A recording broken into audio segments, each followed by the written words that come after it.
Hi guys, welcome to Sim Raid YT. Today we're in the Raid Shadow Legends in the dungeon maps, and we'll be in the Minotaur's Labyrinth. Now about the Minotaur's Labyrinth, it's where you get scrolls, and the scrolls are used on your champions. But first we'll just talk about the Minotaur. He has a Tremor Stomp, attacks all enemies, deals double damage to enemies with hex debuffs, damage is based on attack.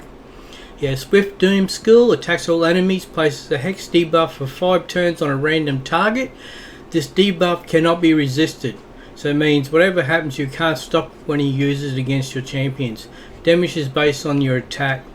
And Raging Bull starts the battle with Rage buff for 3 turns. While active, the Rage buff increases the damage that the Minotaur deals by 400%, so the faster you can kill him, the better. Once the Rage buff expires, the Minotaur will become dazed and will receive a dazed debuff for 1 turn. While active, the dazed debuff increases the damage the Minotaur receives by 200%. Once the dazed debuff expires, the Minotaur will once again receive a Rage buff for 3 turns, starting the cycle over. These buffs and debuffs cannot be blocked or removed by skills that remove debuffs.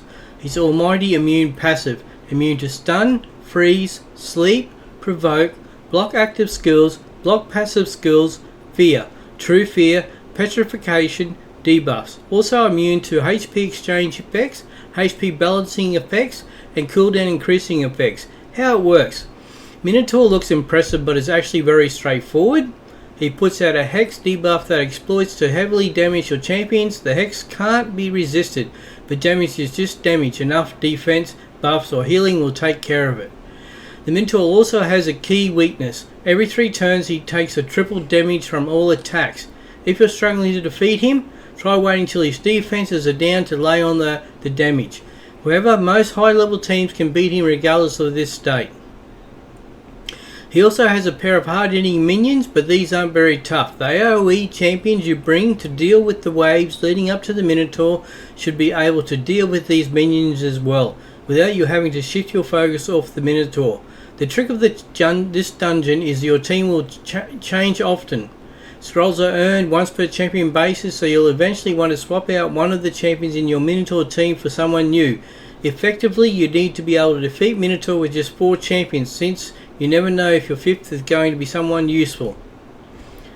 So what I mean by here about these scrolls is different levels you get different levels of scrolls. So we'll go here and look into my champions and I'll show you what I mean by that. I have some champions here which I'm working on at present time, increasing their levels. Here we go, we have Ursula. So in her masteries, as you can see, I have 100 of the small minimum scroll, 247 of the medium scrolls. So then we would choose here a skill out of all the different things here. And these skills all depend on which champion you're using and what you're going to use the champion for.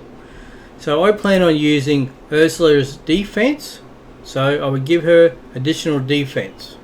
So we would go click, and there we have it. She would now has some defense on her, and I will set up her as a support as well when the time comes.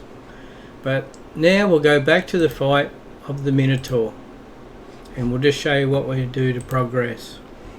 Back into the dungeons and back into the Minotaur. Okay. Stage 7 of the Minotaur Labyrinth. As you increase, you see here we have more opportunity of getting more scrolls from the rewards from the battle, and as well it costs more energy. So now this battle will cost us 10 energy.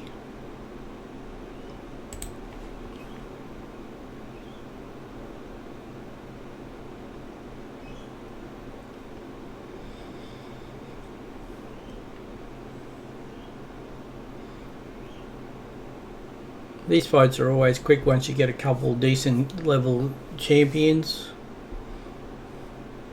We get 4,380 silver and we received 1 more advanced scroll. Okay, thank you. That was Minotaur Labyrinth Stage 7.